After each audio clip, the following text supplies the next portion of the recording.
네, 안녕하세요. 소개받은 김장훈입니다.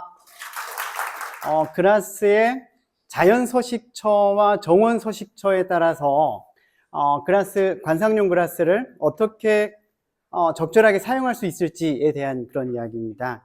먼저 이제 그라스라고 하는 말부터 정의를 좀 하고 갈 필요가 있습니다. 그라스라고 하는 말은 원래 우리가 그 중고등학교 때 사전에 보게 되면 그라스는 그냥 풀이죠. 이 세상의 모든 풀인데, 언제부턴가 이 그라스 종류들을 정원에 많이 쓰게 되면서부터 정원에서, 그리고 원예에서, 관상용 그라스라고 하면은 협의로, 이 전문 용어로 이렇게 정의해서 쓰고 있습니다. 잎이 길고 좁은 식물, 그리고 분류학적으로는 벽과 사촉과 골풀과 부들과 레스티옥과 등에 속하는 외동잎 식물 중에서 관상용으로 쓰는 식물이 그라스다, 이렇게 정의가 되죠. 그라스는 어디에 살까요? 네. 답을 지금 써놓고 지금 얘기를 하고 있습니다. 야. 초지에도 살고요, 숲에도 살고요, 습지에도 살고요, 세상 어디에나 삽니다. 그라스가 사는 곳 기본은 일단 초지예요. 그러니까 초지를 영어로 뭐라 그러죠? 그라스랜드잖아요. 그라스가 사는 땅이 초지고요. 초지가 그라스랜드인 거예요. 초지인데, 이 초지를 크게 두 개로 구분할 수 있습니다. 하나는 1차 초지, 자연 초지라고 하는 게 있고요. 또 하나는 2차 초지라고 하는 게 있는데, 1차 초지는 어떤 거냐면은 가만히 놔둬도 계속 초지로 유지되는 초지예요. 우리나라에는 없습니다. 그러니까 그 강력한 기후적인 제약 때문에 비가 안 내린다든가 어마어마하게 덥다든가 뭐 이런 어떤 그 제약 때문에 만들어지는 특별한 초지로 천일 안 하는 거예요. 환경이 계속 초지 단계에서 머물러 있는, 강수량이 매우 적고 토양이 척박한 곳에서 만들어지면 아주 열악한 환경 조건 때문에 천이가 멈춘 곳. 예를 들면은 북미 프레리랄지, 그 다음에 남미의 어떤 사바나랄지, 또 그 몽골의 사바나랄지 이런 곳들이거든요. 몽골의 스텝이랄지 이런 초지들이 있고요. 그 다음에 우리나라에서 발견되는 초지들은 다 2차 초지들입니다. 그냥 놔두게 되면 자연스럽게 천이 돼서 숲으로 바뀌어야 되거든요. 근데 계속 무언가 인위적인 교란이나 인위적이든 자연적이든 뭔가 교란이 막 있음으로써 초지로 유지되는 곳들, 이런 곳인데요. 그래서 대개는 반자연 초지나 그 다음에 방목지, 야초지 이런 곳들이죠. 그래서 이제 여기서 지금 여기 보시게 되면 여기 이제 이 시카고에 있는 그 프레리인데요. 여기는 이제 절대초지고, 또 우리가 흔히 만날 수 있는 초지는 이런 곳들이죠. 제주도 오름 같은데 이런 곳들의 초지는 주기적으로 깎아주거든요. 예전에는 불로 태우기도 했고, 이런 과정으로 유지가 되는, 천이가 안 되고 유지가 되는 거죠. 이런 2차 초지, 이런 그 환경에서 그라스가 자라고 있습니다. 그럴 때 이제 우리가 주변에서 이 초지 환경들에서 그라스를 한번 관찰을 해보자고요. 그러면은 그 초지 환경들도 좀 달라요. 그래서 일단은 가장 주변에서 흔히 볼 수 있는 건 교란지입니다. 교란지에서 시작을 해요. 그래서 주변에 보게 되면 교란지에 가게 되면 어떤 식물들이 살죠? 이런 그라스들이 삽니다. 가장 흔하게 볼 수 있는 그라스들, 얘네들이죠. 예, 강아지풀, 그 다음에 발행이, 쉽게 얘기해서 잡초들입니다. 예. 얘네들의 특징은 어떤 거냐면은 굉장히 빠르게 진출해서 빠르게 씨앗 맺고 빨리 이동을 해요. 교란지종들이죠. 교란지종들. 얘네들의 생존 전략이 그런데, 이런 그라스들은 정원에 사용할 수 있을까요? 없을까요? 없습니까? 있어요, 진짜로요? 사용해 보셨습니까? 없어요. 사용할 수 없다고, 절대 없다고 이렇게 손을 흔들어 주시는데, 사용할 수도 있죠. 이런 사용하기에 따라서 사용할 수가 있고, 실제로 사용하는 그라스 종류들이 있죠. 이런 종류들. 예를 들면, 방울새풀이나 긴가락 보리풀이나 토끼꼬리풀이나 이런 종류들이랄지, 까나리아 새풀이나 보텔로아나 나도바랭이나 뭐 이런 종류들 같은 경우에 정원에 쓸 수 있어요. 쓰고 있고요. 이미 쓰고 있는데, 얘네들을 사용할 때 되게 중요한 거는 얘네들은 이런 성질을 가진 식물이라는 거예요. 굉장히 빨리 자라고 빨리 씨 떨어지고 금방 이동해 버려요. 그래서 고정된 상태로 심을 수가 없습니다. 이걸 이해하게 되면 얘네들은 숲근초 디자인을 할 때 고정형으로 심을 수가 없는 거죠. 그래서 이제 얘네들 같은 경우에는 그런 걸 고려해서 좀 감초처럼 좀 활용해야 돼, 양념처럼 사용해야 되는 그런 측면이 있는데요. 예를 들어서 이제 그 자연 상태에서 얘네가 자라는 모양을 보게 되면은 띠초지 사이에 들목새가 들어갔어요. 들목새도 이런 교란지 종에 해당하는데 이 두 개가 딱 어울려져 있을 때 굉장히 좋은 경관이 되고, 얘가 들목새가 사라져도 그 띠초지가 그대로 또 유지가 되면서 그 다음 종들이 자랄 수 있는 이런 형태로 유지가 될 수 있습니다. 초지 중에서 또 이제 그 초지가 교란지에서 조금 시간이 지나게 되면은 초지가 조금 더 안정화돼요. 그럴 때 등장하는 그라스들이 있습니다. 대표적인 애들이 사진에 있는 그라스들입니다. 누굴까요? 수쿠령도 있고요. 그 아래 점점 얘네 보이시나요? 얘가 결초보은에 나오는 그라스, 그령입니다. 그령 막 밟히는 자리에 나타나는 그라스거든요. 그만큼 교란에 강해요. 근데 교란지 종까지는 아니고 조금 안정화될 때 나타나는 종류고, 그거보다 조금 더 안정화되면 수쿠령 같은 애들이 나타나는 그런 걸 볼 수가 있는데요. 그 다음에 숲에 사는 그라스들은 사람들이 상대적으로 크게 관심을 안 가지거든요. 근데 숲에도 그라스들이 많이 살고 있습니다. 대표적인 종류가 요 종류죠. 요거 많이 보시지 않으셨나요?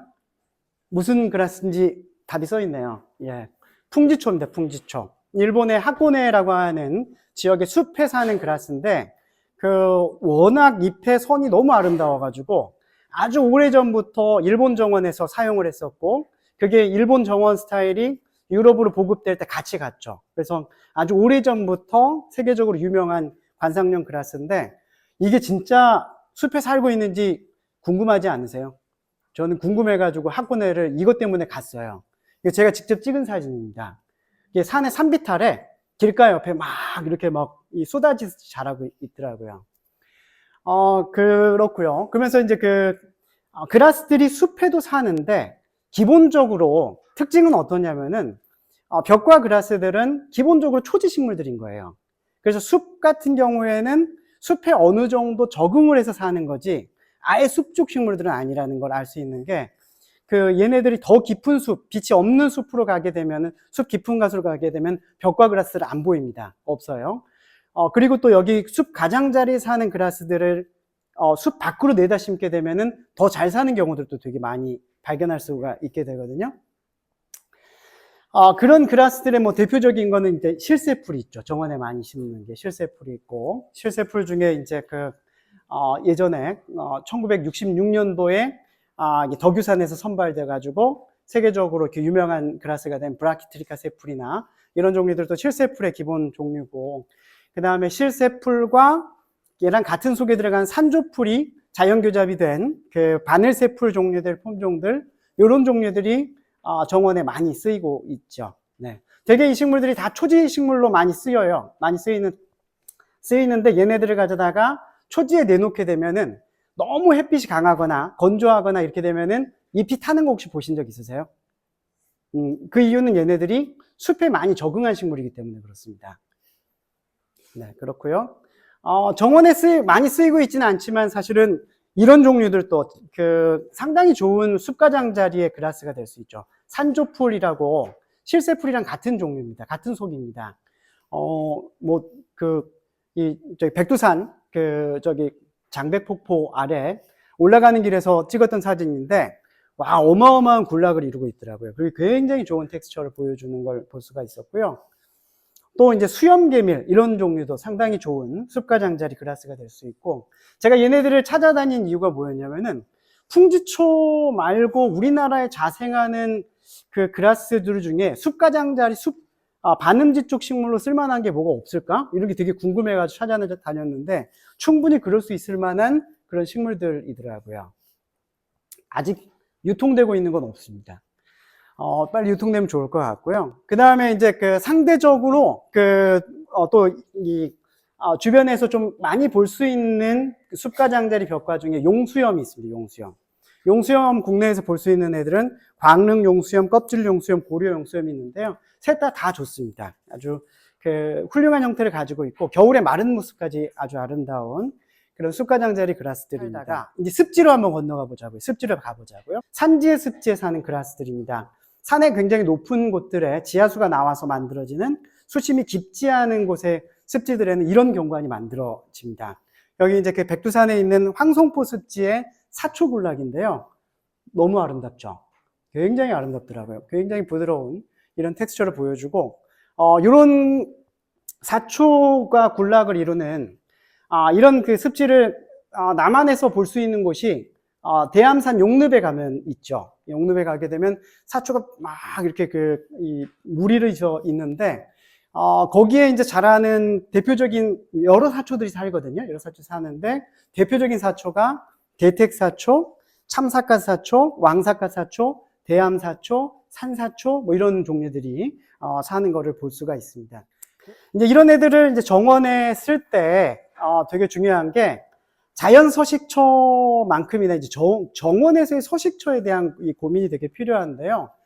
요거 관련해서 그 정원 서식처라고 하는 용어가 있어요. 그게 어디서 나왔느냐면은 독일 쪽에서 연구된 건데, 그 독일의 학자 이제 리할트 한센이라고 하는 사람이 1970년대부터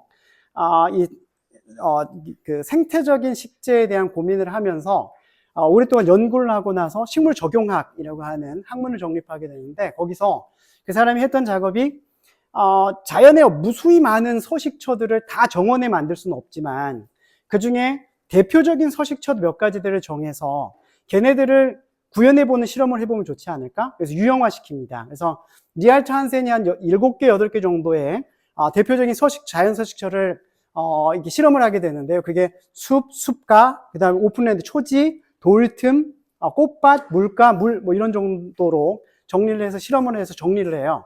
이후에 이 사람에 이어서 이제 연구를 했던 학자들이 뭐 4가지, 5가지 정도를 추가하면서 지금 한 독일 식물적용학에서는 11가지 정도의 정원 서식처를 가지고 이 서식처 유형대로 정원을 만들면 좋지 않을까, 참고하면 좋지 않을까, 이런 이 접근을 하는데요.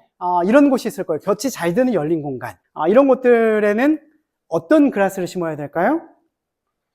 대표적으로 초지 쪽의 식물들을 데려오면 되겠죠. 그래서 참억새, 수쿠령, 큰개기장 이런 애들, 전형적인 초지 쪽 식물들을 데려오면 될 거고요.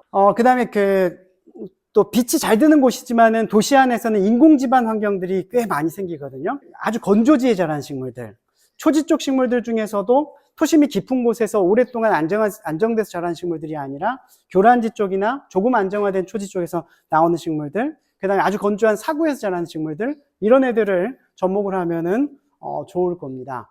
그 다음에 물가 환경은 역시 습지 쪽 환경에 그런 식물들을 데려오면은 지금의 습지 환경, 인공 습지 맞는 것보다 훨씬 더 다채로운 경관이 만들어질 수 있을 거라는 그런 생각을 합니다. 바른 장소에 바른 식물을 심는다는 얘기들은 구호처럼도 많이 하거든요. 근데 지금부터의 개념은 그 식물 하나하나로 접근을 하는 게 아니고 서식처로 접근해야 되지 않을까. 식물 커뮤니티로 접근을 해야 되지 않을까. 식물 군락으로요. 그러니까 식물 하나로 접근하는 게 아니라 정원을 만들 때 그 환경에 서식처라고 하는 걸 고민을 하고, 거기에 어울리는 정원 서식처가 무엇인지를 고민하고 거기에 어울릴 수 있는 식물 커뮤니티를 만들어서 창조해서 넣어야 되는 거죠. 식물 하나가 아니라 식물 군락을 생각하면서 항상 접근할 필요가 있지 않을까. 네, 이렇게 준비한 내용 여기까지입니다. 네, 감사합니다.